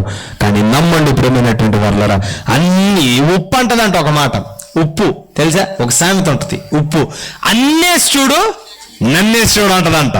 అర్థమైందా? అన్ని తిరిగావుగా, ఒక్కసారి యేసయ్య వైపుగా తిరుగు, ఆయన చూపిస్తాడు. హల్లెలూయా. యేసయ్య దగ్గరికి వచ్చినోడు ఎప్పుడైనా సరే అండి బలముగా ఉంటాడు. దేవునికి స్తోత్రంగా లోనుగాక. యేసయ్య దగ్గరికి వచ్చినోడు ఎప్పుడైనా సరే సంతోషంగా ఉంటాడు. యేసయ్య దగ్గరికి వచ్చినోడు ఎప్పుడైనా సరే దృఢమైనటువంటి మనస్సు కలిగి నివసిస్తాడు. ఆమేన్. అయితే ఒకటేనండి నేను కోరుకుంటా ఉన్నాను, ఈరోజు నీ పాపపు జీవితాన్ని వదిలేయాలి. తెలుసా, పాపపు జీవితాన్ని ఉంచుకొని దేవుని దగ్గరికి నువ్వు రాలేవు. Remember this. ఈరోజు రాత్రి బహుశా నువ్వు ప్రార్థన చేయొచ్చు. ఈరోజు రాత్రి అయ్యా నువ్వు నాకు హృదయానికి ఆశ్రయం ఉంటావు కదా, రా, వచ్చి నా హృదయానికి ఆశ్రయం ఉన్నట్టు రాడాయన. ఎందుకని చెప్పనా, నీ హృదయాన్ని మార్చుకోవాలి. ఆమేన్. పాపం ఉన్న కాడ దేవుడు ఉండవు. ఎందుకని తెలుసా, పాపం ఉన్న కాడ దేవుడు ఉండవు. ఎందుకంటే దేవుడు పరిశుద్ధుడు. ఆమేన్. ఈరోజు భూలోకం మీద ఉన్న ప్రతోడు పాపే. అయితే దేవుడు చెప్పేటువంటి మాట ఏంటో తెలుసా, ఆయన పాపిని ప్రేమిస్తాడు కానీ పాపాన్ని ప్రేమించడు. God love sinners but not sin. దేవుడు పాపిని ప్రేమిస్తాడు కానీ పాపాన్ని కాదు. ఈరోజు ఒకవేళ నేను పాపిని అనుకోండి, దేవుడు నన్ను ప్రేమిస్తాడు కానీ నేను మోసుకొస్తున్నాను ఆ పాపాన్ని ప్రేమించడం. ఈరోజు దేవుడు నా దగ్గర రావాలంటే నేనేం చేయాలో తెలుసా, దేవుని సన్నిధికి వెళ్ళి, దేవుని సన్నిధికి అంటే మందిరానికి అని నేను చెప్పను, ఈ రాత్రికి రాత్రి మందిరాల్లోకి పోలేంగా, నీ ఇంట్లోకే వెళ్ళు, శుభ్రంగా మోకరించు, ప్రార్థన చేసి, అయ్యా నేను పలానా పాపం చేశాను, నేను పలానా పాపిగా బ్రతికున్నాను, నేను పలానా నీచమైనటువంటి కార్యాలు నీ సన్నిధిలో నేను చేశాను. ఎందుకంటే కొంతమందికి ఇక్కడ దేవునికి కూడా పాపాలు చెప్పాలంటే సిగ్గు అనిపిస్తుంది. తెలుసా, నేను పలానా పని చేశానని దేవుని చెప్తే ఠూ అంటాడేమో దేవుడు అని కొంతమందికి సిగ్గు అనిపిస్తుంది. కానీ ఒక విషయాన్ని బాగా గుర్తుపెట్టుకోండి, బైబిల్ ఏమైనా ఉంటుంది తెలుసా, నీవు కూర్చుండుట, నీవు లేచుట, నీవు నడిచి వెళ్ళుట సమస్తము దేవుడికి తెలుసు అంట. అంటే దేవుని ముందు నువ్వు చేసినది దేవుడికి తెలుసు, చెయ్యబోయేది దేవుడికి తెలుసు. గుర్తుపెట్టుకోండి. కాబట్టి సిగ్గుపడద్దు. దేవుని దగ్గర అన్ని పాపాలను ఒప్పుకొని, అయ్యా నా పాపమును విడిచిపెడతాను అని నీవంటే ఈరోజు దేవుడు నీ పాపములను క్షమిస్తాడు. దేవునికి స్తోత్రంగా లోనుగాక. అయితే ఒక విషయం బాగా గుర్తుపెట్టుకో, నీవు దేవుని సన్నిధికి వచ్చి ఒప్పుకొని విడిచిపెట్టిన పాపములను మరన్నడు నీవు చేయకూడదు. అర్థమైందా? ఒక్కసారి వచ్చావు దేవుని దగ్గరికి, పలానా పాపమును వదిలిపెడుతున్నానయ్యా, మందును వదిలిపెడుతున్నానయ్యా, అబద్ధాలను వదిలిపెడుతున్నానయ్యా, చిచ్చులు పెట్టే మాటలను వదిలిపెడుతున్నానయ్యా, లేకపోతే గొడవలు పడే స్వభావాన్ని వదిలిపెడుతున్నానయ్యా, బూతులను వదిలిపెడుతున్నానయ్యా అన్ను దేవుని దగ్గర చెప్పావా, మరన్నడు వాటి జోలికి వెళ్ళకూడదు. ఒకవేళ వాటి జోలికి వెళ్తే దేవుడు ఏమన్నాడు తెలుసా, కుక్క తన వాంతికి తిరిగినట్టు అని అన్నాడు. మరి నేనైతే ఎక్కడ చూడలే కానీ ఒకసారి మా నాన్నగారు చెప్పారు అన్నమాట, కుక్క అంటే ఒకసారి వాంతి చేసుకొని వెనక్కి తిరిగి వెళ్ళేటప్పుడు రేపు మళ్ళీ దొరకదని వచ్చి దాన్నే తింటదంట. ఎండానికి చండాలంగా ఉంది కదా, తినేటప్పుడు చెప్పకూడదు కదా ఇట్లాంటివి. పాపాన్ని విడిచిపెట్టి దాని జోలికి వెళ్ళేవాడు అంతేనంట. మీకు అర్థమైందా? ఈరోజు నీ పాపాన్ని నీ వదిలిపెడితే నీ హృదయంలోకి దేవుడు వచ్చి ఆశ్రయంగా ఆయన మారుతాడు. నమ్మిన వాడు దేవునికి స్తోత్రం చెల్లిద్దామా? హల్లెలూయా. ప్రేమైనటువంటి వాళ్ళని గుర్తుపెట్టుకోండి, ఇక్కడ దావీదు మహాభక్తుడు అంటున్నాడు, నా శరీరము నా హృదయము క్షీణించిపోయినను దేవుడు నిత్యము నా హృదయమునకు ఏమై ఉన్నాడంట, ఆశ్రయ దుర్గమును స్వాస్థ్యమునై ఉన్నాడు. ఆమేన్. మనం నేర్చుకున్న మొదటిది, ఆదరించువాడు ఆయనే. ఏం ఆదరిస్తాడు ఆయన? ఈరోజు నిన్ను ఆదరిస్తాడు. హల్లెలూయా. ఈరోజు నిన్ను దేవుడు ఆదరిస్తాడు. ఎవ్వరు నిన్ను విడిచిపెట్టిపోయినా, ఈరోజు నీ పిల్లలు నేను విడిచిపెట్టిపోయారా? నీ భర్త నేను విడిచిపెట్టిపోతున్నాడా? నీ భార్య నేను విడిచిపెట్టిపోతుందా? లేదా నీ తల్లిదండ్రులు నిన్ను విడిచిపెట్టిపోతున్నారా? లేదా ఎందరూ నీ చుట్టూరు ఉన్న నిన్ను ప్రేమించకుండా ఉన్నారా? గుర్తుపెట్టుకో, దేవుడు నీ హృదయానికి ఆశ్రయంగా ఉంటాడు. ఆమేన్. Come to Jesus. ఈరోజు దేవుని దగ్గరికి రండి. ఈరోజు దేవుని దగ్గరికి వచ్చి నీ హృదయాన్ని దేవునికి ఇచ్చి నీ పాపములను ఒప్పుకొని విడిచిపెడితే దేవుడు నీ హృదయానికి ఆశ్రయంగా ఉంటాడంట. ఆమేన్. అయితే రెండో విషయాన్ని కూడా చూద్దాం. పాపులైన మనకు ఆశ్రయదుర్గము ఆయనే. ఆమేన్. పాపులైన మనకు దేవుడు ఏమన్నాడంట? ఆశ్రయదుర్గమై ఉన్నాడంట. పాపులైన మనకు దేవుడు ఆశ్రయదుర్గమై ఉన్నాడు. చూడండి, ఆయన అన్నటువంటి మాట, నా శరీరం నా హృదయం క్షీణించిపోయిన నా హృదయమునకు ఆశ్రయదుర్గము ఆయనే. ఈరోజు పాపులైనటువంటి మనకు కూడా ఆశ్రయదుర్గం ఆయనే. తెలుసా, లోకంలో ఎవడు మంచోడు లేడండి. ఉన్నాడు? ఎవడైనా మంచోడు ఉన్నాడా? ఒక్కరన్న మంచోళ్ళు ఉన్నారా? నార్మల్గా కొంతమందికి మంచోళ్ళలాగా కనపడుతూ ఉంటారు. కొంతమంది నేను ఎంత మంచోడినండి అని అంటూ ఉంటారు. కానీ ఒకసారి శ్రద్ధగా ఆలోచించండి. ఉంటాయిగా, ప్రతి ఒక్కరికి చెడు పాపం అనేది ఏదో ఒక మూల ఉంటుంది. ఎవరు మంచోళ్ళు కాదు, అందరూ చెడ్డోళ్ళే. అయితే దేవుని దగ్గరికి మనం వెళ్ళినప్పుడు ఆయనను అంగీకరించినవాడు మంచోళ్ళగా మారబడతాం. దేవునికి స్తోత్రం కలుగునుగాక. అయితే ప్రేమైనటువంటి వాళ్ళరా, ఇక్కడ చూడండి, పాపులైన మనకు ఆశ్రయదుర్గము ఆయనే. పాపులైన మనకు ఆశ్రయదుర్గము ఆయనే. మీకు విషయం తెలుసా ప్రేమైనటువంటి వాళ్ళరా? గుడ్ ఫ్రైడే, ఈస్టర్ అయిపోయినాయా? అందరు బాగా జరుపుకున్నారా? జరుపుకోలేదా? జరుపుకున్నారా? తిన్నారా? బాగా కొత్త బట్టలు కట్టుకున్నారా? చాలా సంతోషం, తప్పేం లేదులేండి, మంచిదే. ఏది నిద్ర వచ్చేవాళ్ళు ఒకసారి దేవునికి స్తోత్రం చెప్పండి. హల్లెలూయా. Super super super. తప్పేం లేదులేండి, తప్పేం లేదు. ఎందుకంటే మామూలుగా మరి ఉదయాన్నే పనులకు వెళ్ళాలి కాబట్టి త్వరగా నిద్రపోతారు, తప్పేం లేదు. కాకపోతే ఈరోజు కొద్దిగా ఓర్చుకుందాం, కొద్ది నిమిషాలు, ఒక 10-15 నిమిషాలు నేను ముగించేస్తా. సరే, ఈస్టర్ గుడ్ ఫ్రైడే అయిపోయిందా? ఈస్టర్ గుడ్ ఫ్రైడే అయిపోయిందా? గుడ్ ఫ్రైడే రోజు దేవుడు ఏమయ్యాడు? అందరు చెప్పాలి. గుడ్ ఫ్రైడే రోజు దేవుడు ఏమయ్యాడు? చనిపోయాడు. ఈస్టర్కి తిరిగి లేచాడు. శుభ్రం గుర్తుందిగా.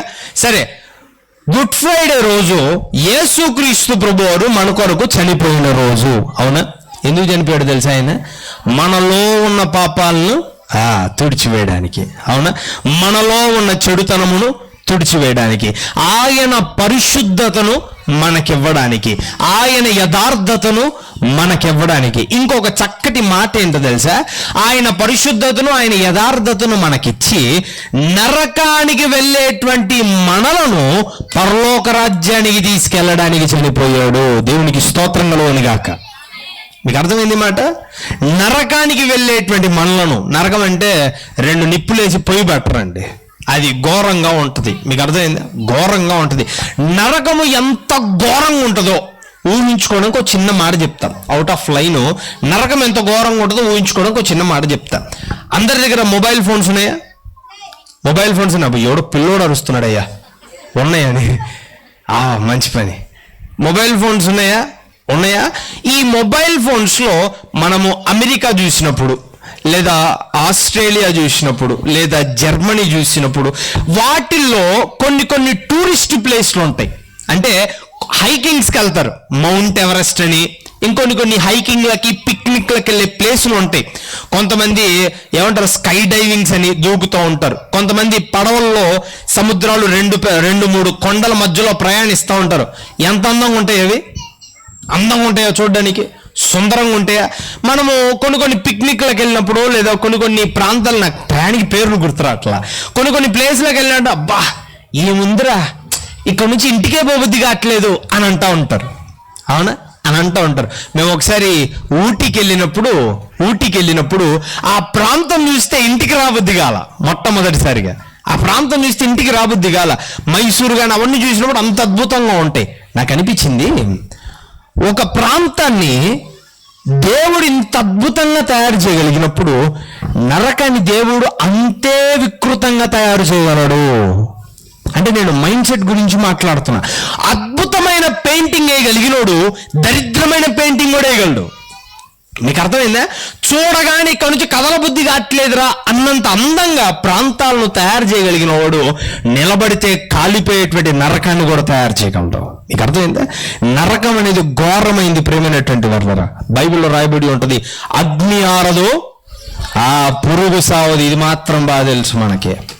అగ్ని ఆరదు, పురుగు సావదు. పురుగు ఎవరో తెలుసా సార్? పురుగు ఏ పురుగు వేస్తారండి? కొంతమందికి పురుగులు అంటే బల్లులు అంటే భయం ఉంటుంది సార్. మరి పురుగులు ఏవేస్తారండి? ఈరోజు మనకు బల్లులు, లేకపోతే ఈ లైట్లకి చిన్న చిన్నగా వచ్చే పురుగులు అని మనం అంటాంగా. అగ్నిలో ఎవడైతే అగ్నిలో పడతాడో వాడినే పురుగు అన్నాడు. మీకు అర్థమైందా? అగ్నిలో ఎవడైతే పడతాడో వాడే పురుగు. అగ్నిని ఆర్పనివ్వడు, పురుగుని సావనీయుడు, కాల్తనే ఉంటుంది. ఏదో ఒక మాట అంటారు కదా, పెనంలో నుంచి పొయ్యిలో పడినట్టు ఉంటుందంట. పెనంలో నుంచి పొయ్యిలో పడ్డాడు, వాడు సావడు, బతికే ఉంటాడు, కానీ కాల్తూనే ఉంటుంది. గమనించండి, అట్టి నరకములో నుంచి కాపాడడానికి దేవుడు మరణించాడు. దేవునికి స్తోత్రములు గాక. అయితే ఈ విషయం నేను మీకు చెప్తా ఉన్నానండి. బయట అనారోగ్యం వస్తే అది వేరే, శరీరాన్ని మాత్రమే చంపుద్ది. బయట అనారోగ్యం వస్తే శరీరాన్ని మాత్రమే చంపుద్ది. బయట తగిలే దెబ్బలు శరీరాన్ని మాత్రమే చంపుతాయి. శరీర పరంగా వచ్చే రోగాలు, అది షుగర్ అయినా కావచ్చు, బీపీ అయినా కావచ్చు, లేకపోతే ఏమంటారు థైరాయిడ్స్ అయినా కావచ్చు, లేకపోతే ఇంకొన్ని రోగాలు ఉంటాయిగా, మోకాల నొప్పులని, కీళ్ళ నొప్పులని, మెడ నొప్పులని, కూర్చుంటే లేయలేని నొప్పులని. ఇవన్నీ శరీరానికి కలిగేవి, శరీరాన్ని మాత్రమే బాధపరుస్తాయి.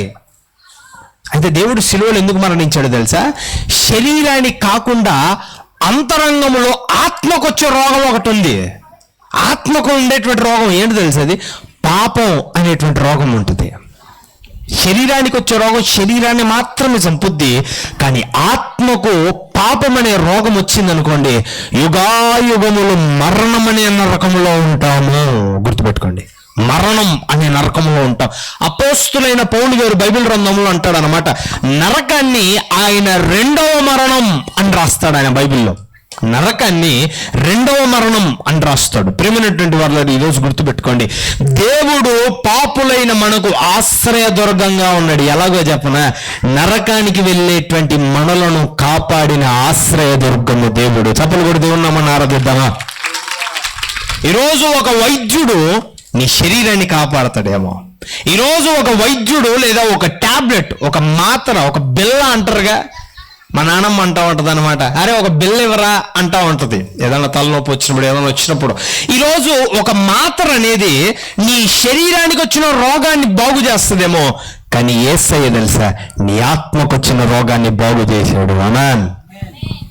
ఈరోజు చూడండి ప్రియమైనటువంటి వాళ్ళారా, మనం పాపులమైతే, నీవు పాపివైతే, నీ పాపానికి లేదా నీవు పాపివైనటువంటి నీకు ఆశ్రయదుర్గంగా దేవుడు అన్నాడు. దేవునికి స్తోత్రంగా లేనుగాక. ఆ పాపాన్ని తుడిచివేసి, ఆ పాపాన్ని శుభ్రపరిచి, దేవుడు ఎంత ప్రేమిస్తున్నాడో తెలుసా నిన్ను, ఆ పాపాన్ని శుభ్రపరచడానికి ఆయన మరణించి రక్తముతో నీ పాపాన్ని కడిగాడు. హల్లెలూయా. ఇక్కడ ఎవరికైనా ఒక ప్రశ్న ఉండొచ్చయ్యా, పాపాన్ని కడగడానికి చచ్చిపోవాల్సినంత అవసరం ఏముందయ్యా అని అంటే, కొన్ని గ్రంథాల్లో ఒక మాట ఉంటుందండి, సర్వపాప పరిహారం రక్త ప్రోక్షణ అవశ్యకం తద్రక్తం పరమాత్మ్యనం పుణ్యదాన బలియాగం. సర్వపాప పరిహారం, సర్వపాపాన్ని పరిహారం చేయడానికి అంటే తొలగించడానికి సర్వపాప పరిహారం రక్త ప్రోక్షణం అవశ్యకం. రక్త ప్రోక్షణం అనేది అవసరం. అర్థమైందా? సర్వపాప పరిహారం రక్త ప్రోక్షణ అవశ్యకం తద్రక్తం పరమాప్యనం. ఆ రక్తం పరమాత్మనై ఉండాలి. పుణ్యదాన బలియాగం ఎలా ఉంటుంది తెలుసా? పుణ్యమైనటువంటి అంటే మంచి బలియాగమై ఉండాలి. సర్వపాపాన్ని కడగడానికి నీళ్లు, అందులో కొద్దిగా సోపు, ఒక బట్ట వేస్తే సరిపోదు. ఏం కావాలంట? పరమాత్ముని స్వచ్ఛమైన రక్తము కార్చబడాలి. ఆమేన్. ఆ రక్తమును కార్చి ఈరోజు నీ పాపాన్ని కడిగాడు. ఆమేన్. ఆ రక్తమును కార్చి ఈరోజు నీ శాపాన్ని దేవుడు తీసివేశాడు. ఆ రక్తమును కార్చి నీ ఆత్మకు, నీ హృదయానికి పట్టిన మలినమనే పాపాన్ని దేవుడు తీసివేశాడు. తెలుసా? ఈరోజు ప్రేమైనటువంటి వారు, మనము రక్షణలో ఉన్నాము, మనము రక్షింపబడి ఉన్నాము అంటే ఏ విధంగా తెలుసా? He died for us on cross. ఆయన సిలువలో మన కొరకని భరించాడు, ఆ సిలువలో మన కొరకని చనిపోయాడు. ఆయన చనిపోయినటువంటి ఆ మరణము ద్వారా ఈరోజు మనము రక్షింపబడ్డాము. పాపులైన మనకు ఆశ్రయదుర్గము. తెలుసా, ఈరోజు నీ పాపాలు క్షమించబడ్డాయి ప్రియమైనటువంటి దేవుని బిడ్డ. ఈరోజు నీ పాపాలు క్షమించబడ్డాయి సహోదరుడా. ఈరోజు నీ పాపాలు క్షమించబడ్డాయి సహోదరి. అయితే బాధకరమైనటువంటి విషయం ఏంటో తెలుసా, మరలా అదే పాపంలోనూ మునిగి తేలుతున్నావేమో, మరలా అదే నీచత్వంలోనూ మునిగి తేలుతున్నావేమో, మరలా అదే అబద్ధాలనే పాపములో, అదే వ్యసనాలనే పాపములో, అదే వ్యభిచారం అనే పాపములో, అదే మోసాలు అనేటువంటి పాపములో, అదే లోకం అనేటువంటి పాపములో మునిగి తేలుతున్నావేమో. ఈరోజు దేవుడు నీ పాపాలు కడిగాడు. ఆయన దగ్గరకు వచ్చి, ఆయన ఆశ్రయము కిందకు వచ్చి, అయ్యా నేను పాపిని అని నీవు క్షమాపణ అడిగితే ఆయన క్షమించే దేవుడు. దేవునికి స్తోత్రం కలుగును గాక. బైబిల్లో ఒక మాట ఉంటుందండి, ఒకసారి బైబిల్ గ్రంథంలో ఉన్నటువంటి వారు చూడండి. రోమీయులకు రాసిన పత్రిక 6వ అధ్యాయము 23వ వచనం. రోమీయులకు రాసిన పత్రిక 6వ అధ్యాయం 23వ వచనమా. ఏలయనగా పాపం వలన వచ్చు, అందరు జాగ్రత్తగా వినాలా, పాపం వలన వచ్చు జీతము మరణము. హల్లెలూయా. ఏమంట పాపం వలన ఏమొస్తుందంట? రోజంతా కష్టపడి పని చేసాం, ఏమొస్తుంది? డబ్బులు ఎవడు బాగా హుషారుగా ఉన్నాడు ఆడు. పాపం వలన వచ్చే జీతం మరణం అని. ఈరోజు మనం రోజంతా పని చేస్తే ఏమొస్తుంది? జీతం. జీతం ఏంటి? డబ్బులు వస్తాయి, అవునా, పైసలు వస్తాయి, అవునా. రోజంతా కష్టపడినాం, అది పొలంలో కావచ్చు, ఉద్యోగంలో కావచ్చు, వ్యాపారంలో కావచ్చు, రోజంతా కష్టపడితే డబ్బులు వస్తాయి, అవునా. అయితే దేవుడు ఏమంటున్నాడు తెలుసా, నీవు రోజంతా పాపంలో కష్టపడితే మరణం అనే జీతం వస్తుందంట. అర్థమైందా? రాత్రి అవ్వగానే పురుషులకు ఒక ఆలోచన వస్తుంది, ఈరోజు అందరం కూర్చొని చల్లగా తాగుదాంరా అని అనిపిస్తుంది, అవునా. కానీ దానివల్ల వచ్చే జీతం ఏంటి? మరణం, అవునా. దానివల్ల వచ్చే జీతం మరణం.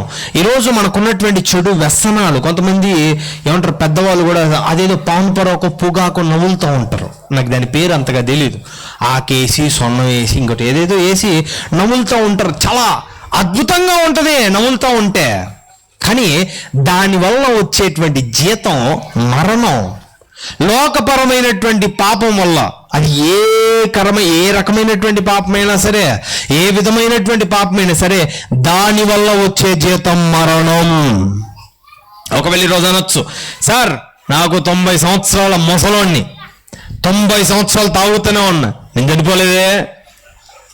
శరీరానుసారంగా చచ్చిపోయేవారు కొందరుంటే, ఆత్మానుసారంగా చచ్చిపోతాం మనం. తెలుసా, నరకంలో పడ్డామంటే అయిపోయినట్టే. నరకంలో పడ్డామంటే మన సచ్చిన వాళ్ళతో సమానమే. నరకం పాలయ్యామంటే మనకి ఏది దొరకదండి. ఈరోజు బహుశా నరకం అంటే నవ్వులాటగా ఉండొచ్చు, కానీ నరకం ఉంది, దేవుడు ఉన్నాడు, పరలోక రాజ్యం ఉంది, నరకం ఉంది. గుర్తుపెట్టుకోండి, నరకానికి వెళ్ళకూడదనే దేవుడు చనిపోయాడు. ఆమేన్. అయితే రోజు బైబిల్లో రాయబడతా ఉంది, ఏమంటున్నాడు? ఇదిగో నా హృదయానికి దేవుడు ఆశ్రయదుర్గం. ఈరోజు పాపివైనటువంటి నీకు దేవుడు ఆశ్రయదుర్గమై ఉన్నాడు. హల్లెలూయా. మీతో ఒకే ఒక విషయాన్ని చెప్తా ఉన్నాడు, ఈరోజు నీవు పాపివా, ఒకే ఒక సమాధానం ఉంది, అది యేసుక్రీస్తు ప్రభువారు. ఆమేన్. ఈరోజు నీవు పాపములో బ్రతుకుతూ ఉన్నావా, పాపాన్ని తొలగించుకోవాలని ఈ రాత్రి ఆశ కలిగి ఉన్నావా, ఒకే ఒక సొల్యూషన్ ఏంటో తెలుసా, ఒకే ఒక సమాధానం ఏంటో తెలుసా, అది యేసుక్రీస్తు ప్రభువారై ఉన్నాడు. దేవునికి స్తోత్రము కలుగును గాక. ఆయన సిలువలో నీ కొరకని రక్తం గార్చి నీ పాపాలను తుడిచివేశాడు. ప్రేమైనటువంటి వారులారా, దేవుడు బైబిల్ గ్రంథంలో ఒక పని చేస్తాడు, చదువుకొని మనం ఇక ముగించేసుకుందాం. మత్తయి సువార్త 9వ అధ్యాయము 5-6 వచనాలు. Matthew chapter 9 verse 5 and 6. మత్తయి సువార్త 9వ అధ్యాయము 5-6 వచనాలు. నీ పాపములు క్షమింపబడి ఉన్నవని చెప్పుట సులభమా, లేచి నడుమని చెప్పుట సులభమా? అయినను పాపములు క్షమించుటకు భూమి మీద మనుష్య కుమారునికి అధికారము కలదని మీరు తెలుసుకొనవలెను అని చెప్పి ఆయన పక్షవాయువు గలవాణ్ణి చూచి మాట్లాడుచు, నీవు లేచి నీ మంచము ఎత్తుకొని నీ ఇంటికి పొమ్మని చెప్పగా. హల్లెలూయా. ఒకసారి యేసుక్రీస్తు ప్రభువారు భూమి మీదకి వచ్చినప్పుడు ఒక పక్షవాయువు గలవాణ్ణి ఒక ఇంటిలో ఉండి దేవుడు బోధిస్తా ఉంటే, ఇంటి చుట్టూరు జనాలు మీలాగే దేవుని మాటలు వినడానికి ఇంటి చుట్టూరు, ఇంట్లోపల బయట అంత జనాలు గుమ్ముగా ఉన్నప్పుడు ఒక పక్షవాయువు గలవాడిని ఒక 4 తీసుకొచ్చారు. అయితే ఆ పక్షవాయువు గల్లోని దేవుని దగ్గరికి ఎలా తేవాలో వాళ్ళకి అర్థం కావట్లా. ఏం చేశాడంటే బహుశా వాళ్ళు ఎవడు ప్లాన్ ఇచ్చాడో తెలియదు, ఇంటి పైకెక్కి, ఇప్పుడు మనలాగా స్లాబులు కాదుగా, పెంకులు ఉంటాయి తెలుసుగా, ఒకదాని మీద ఒకటి పరిసి పెడతా ఉంటారు. ఆ పెంకులను విప్పి ఆ పై నుంచి పక్షవాయువు గలవాణ్ణి దించుతారు. మంచం మీద పక్షవాయువు గలవాణ్ణి దించితే దేవుడు ఏమంటాడు తెలుసా? నీ పాపములు క్షమించబడి ఉన్నాయి, నీ పరుపెత్తుకొని ఇంటికి వెళ్ళు అంటాడు. ఆమేన్. అంతవరకు మంచం నుంచి లేలేనోడు వాడు ఎక్కడికైనా వెళ్ళాలంటే ఒక మనిషో నలుగురు మనుషుల సహాయమో కావాలి. కానీ దేవుని దగ్గరికి వచ్చినప్పుడు వాడి పాపములను తొలగించి ఆయన అంటున్నాడు, నీ పరుపెత్తుకొని, వాడి పరుపెత్తుకొని నలుగురు తెచ్చారు. ఇప్పుడు ఏమంటే తెలుసా? నీ పరుపెత్తుకొని నువ్వే వెళ్ళు. ఆమేన్. ఈరోజు నీ పాపాలను దేవుడు క్షమిస్తాడండి. ఆమేన్. ఈరోజు గుర్తుపెట్టుకో, నీ జీవితంలో పాపం ఉన్నందుకేనేమో నీ కుటుంబం ఈరోజు సతమతం అవుతా ఉంది. నీ జీవితంలో పాపం ఉన్నందుకేనేమో ఈరోజు నీ ఆరోగ్యం క్షీణించిపోతా ఉంది. నీ జీవితంలో పాపం ఉన్నందుకేనేమో నువ్వు సంపాదించిన సంపాదన చేతికొస్తుంది కానీ నోటికి రాట్లా. అంటే సంపాదిస్తున్నావు కానీ దాన్ని అనుభవించలేకపోతున్నావు, సంపాదిస్తున్నావు కానీ అది నీకు ఉపయోగానికి రాట్లా. ఈరోజు నీ జీవితంలో పాపం ఉన్నందుకేనేమో నీ హృదయంలో ప్రశాంతత లేదు. ఈరోజు నీ జీవితంలో పాపం ఉన్నందుకేనేమో అన్ని చక్కగా జరగాలి దేవుడా అని ఉదయాన్నే ప్రార్థన చేసుకుంటావు, కానీ సాయంత్రం దాకా చెడే జరుగుతుంది. ఈరోజు గుర్తుపెట్టుకోండి, పాపాన్ని విడిచిపెడితే ధైర్యంగా లేచి నిలబడి నడవగలుగుతావు. ఆమేన్. పాపాన్ని విడిచిపెడితే నీ జీవితం సంతోషంగా ఉంటుంది. పాపాన్ని విడిచిపెడితే ఈరోజు నీ కుటుంబం సంతోషంగా ఉంటుంది. పాపాన్ని విడిచిపెడితే ఈరోజు నీ బ్రతుకు అద్భుతంగా ఉంటుంది. దేవుడు అంటున్నాడు, ఏమంటాడు తెలుసా? పాపులైన మనకు ఆయన ఆశ్రయ దుర్గముగా ఉంటాడు. నమ్మిన వారు చెప్పలు కొడదాం. హల్లెలూయా. ఈరోజు నీవు పాపివి అయితే ఈరోజు దేవుని సన్నిధికి వచ్చి అడగండి. ఈరోజు దేవుని దగ్గరకు వచ్చి అడగండి. ఈరోజు దేవుని పాద సన్నిధిలోకి వెళ్ళి అడగండి, అయ్యా నేను పాపిని, నన్ను క్షమించు అని అడగండి. దావీదు భక్తుడు ఈ మాట రాసినటువంటి దావీదు భక్తుడు కూడా దేవుడు సన్నిధిలో బెత్షెబాతో ఆయన పాపం చేసినప్పుడు దేవుని సన్నిధిలోకి వెళ్ళి దేవుని దగ్గర పశ్చాత్తాపడతాడు. ఆయన పశ్చాత్తాపడతాడు. ఈరోజు మనం దేవుని దగ్గరికి వెళ్ళి నేను పాపిని అని చెప్పుకోవాలంటే ఓ సిగ్గు మనకి. అవును, ఎందుకంటే రోడ్డు మీద మనం మీసం తిప్పుకొని నిలబడతాంగా. దేవుని దగ్గరికి వచ్చి మీసాలు దించాలంటే దేవుడైనా మనిషి అయినా మనం తగ్గకూడదు అని అనుకుంటా ఉన్నాం. కానీ తగ్గే కాడ తగ్గాలా, లేదనుకో తగ్గిస్తాడు ఆయన. మీకు అర్థమైందా? మనం ఎక్కడ తగ్గాలో అక్కడ తగ్గాల. మనుషుల దగ్గర తగ్గకపోతే తర్వాత సంగతి. దేవుని దగ్గర కూడా నేను నా గుర్రం ఎక్కుతాను అన్నాడు, ఆ గుర్రపు కాళ్ళు రగ్గొడతాడు ఆయన. జాగ్రత్త. మీకు అర్థమైందా? దేవుణ్ణి కూడా నేను మోసం చేస్తానని అబద్ధాలు మాట్లాడితే నాలుగు కోస్తాడేమో దేవుడు. జాగ్రత్త. ప్రేమన్నట్టు నాలుగు కోయడం అంటే మళ్ళీ ఏమంటారు, అడే దేవుడు అంత క్రూరుడు అనద్దండి. నాలుగు కోయడం అంటే లిటరల్గా కోయడం అని కదా, ఆ మాట వినకపోవడమే ఆ టైప్ అంతే. అర్థమైందా? ప్రేమన్నటువంటి వాళ్ళ దేవుని దగ్గర జాగ్రత్త. దేవుని దగ్గర మన స్వభావం జాగ్రత్తగా ఉండాలి. దేవుని దగ్గర మన పద్ధతులు జాగ్రత్తగా ఉండాలి. బైబిల్ ఏమైనా ఉంటుంది తెలుసా? తన్ను తాను తగ్గించుకునేవాడు హెచ్చించబడును. ఆమేన్. తన్ను తాను తగ్గించుకుంటే, నిన్ను నువ్వు తగ్గించుకుంటే, దేవుని దగ్గరకు వచ్చి నిన్ను నీవు తగ్గించుకుంటే దేవుడు ఎంత మంచోడో తెలుసా? నిన్ను హెచ్చిస్తాడు. హల్లెలూయా. ఒకసారి ఒక సమాజ మందిరంలో ఇద్దరు ప్రార్థన చేస్తారు. ఒకడు సుంకరే, ఒకడేమో బాగా పేరు మోసినటువంటి వాడు పరిసేయుడు అనేవాడు ఒకడు, సుంకర్ అనేవాడు ఒకడు. వీరిద్దరు ప్రార్థన చేస్తారు. పరిసేయుడు అనేవాడు సరాసరి మందిరం లోపలికి వెళ్ళి మందిరము బలిపీఠం దగ్గర వాడు నిలబడి యెహోవా దేవునికి ప్రార్థన చేస్తాడు. అయ్యా ఇదిగో వారానికి 2 మార్లు ఉపవాసం ఉంటున్నాను, నేను ధనాన్ని బాగా ఇస్తున్నాను, నేను పేరు కలిగిన వాడిని, నీ సన్నిధిలో నేను గొప్పోడిని. బయట ఉన్నాడే సుంకరే, బయట నిలబడ్డాడు, వాడట్టని కాదయ్యా నేను గొప్పోడిని అని ప్రార్థన చేస్తూ ఉంటాడు. బయట ఉన్న సుంకర ఏమని ప్రార్థన చేస్తుంటాడు తెలుసా? అయ్యా ఆకాశం వైపు తల ఎత్తి చూచి ప్రార్థించడానికి కూడా పనికిరాను నేను అని ప్రార్థిస్తాడు.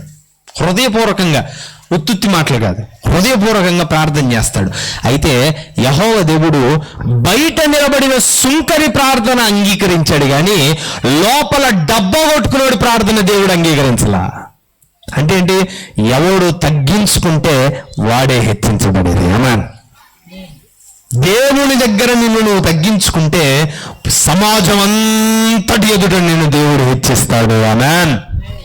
దేవుని ఎదుట నిన్ను నువ్వు తగ్గించుకొని నీ అంతటా నీవు తగ్గి, అయ్యా నీవు గొప్పవాడిగా నీవు ప్రార్థన చేస్తే నలుగురి మధ్యలో నీ యొక్క కొమ్మును దేవుడు హెచ్చిస్తాడు. ఆమేన్. దావీదు తెలుసా, కుటుంబముల నుంచి వెలివేయబడ్డవాడు దావీదు. తన తండ్రి కుటుంబం నుంచి వెలివేయబడ్డవాడు దావీదు. దావీదుకి అన్నలు ఉన్నారు, తండ్రి ఉన్నాడు, వారందరి నుంచి వెలివేయబడ్డవాడు దావీదు. కానీ తెలుసా, వారందరికి రాజును చేశాడు దేవుడు. ఈరోజు నువ్వు తగ్గించుకుంటే హెచ్చించబడతావండి. నీకు నువ్వు తగ్గితే హెచ్చించబడతావండి. అందుకే దేవుడి దగ్గరకు వచ్చి నీ పాపాలను ఒప్పుకోండి. నీ జీవితానికి దేవుడు ఆశ్రయదుర్గంగా మారుతాడు. ఆమేన్. ఈరోజు దేవుడి దగ్గరకు వచ్చి నీ జీవితాన్ని నువ్వు అప్పగించుకో, దేవుడు నీ హృదయానికి ఆశ్రయదుర్గంగా ఉంటాడు. ఆమేన్. బైబిల్ గ్రంథంలో మరొక్కసారి మనం ఆ మాటను చదువుకోవడం ముగించేసుకుందాం. కీర్తనల గ్రంథం 23వ అధ్యాయం 26వ వచనం. నా శరీరము నా హృదయము క్షీణించిపోయినను దేవుడు నిత్యము నా హృదయమునకు ఆశ్రయదుర్గమును స్వాస్థ్యమునై ఉన్నాడు. ఏమైనాడంట ఆయన? ఈరోజు నీ శరీరము క్షీణించిన, నీ హృదయము క్షీణించిన, అది మనుషుల వల్ల కావచ్చు, అనారోగ్యం వల్ల కావచ్చు, లేదా నీ కుటుంబంలో నీ పిల్లలు పెట్టే ఇబ్బంది వల్ల కావచ్చు, నీ తల్లిదండ్రులు పెట్టే ఇబ్బంది వల్ల కావచ్చు, లేదా నీ యొక్క ఇరుగు పొరుగు వారు నిన్ను పెట్టే ఇబ్బందుల వల్ల కావచ్చు, అది నీ ఉద్యోగ సమస్యలు కావచ్చు, వ్యాపార సమస్యలు కావచ్చు. కానీ యేసయ్య అంటున్నాడు, ఈరోజు నీ హృదయానికి నేను ఆశ్రయంగా ఉంటాను. ఆశ్రయంగా ఉండడం అంటే ఏంటో తెలుసా? నీ ఇబ్బందిని తొలగిస్తాను దేవుడు అంటున్నమాట. ఆమేన్. నీ సమస్యను తీరుస్తాను దేవుడు అంటున్నమాట.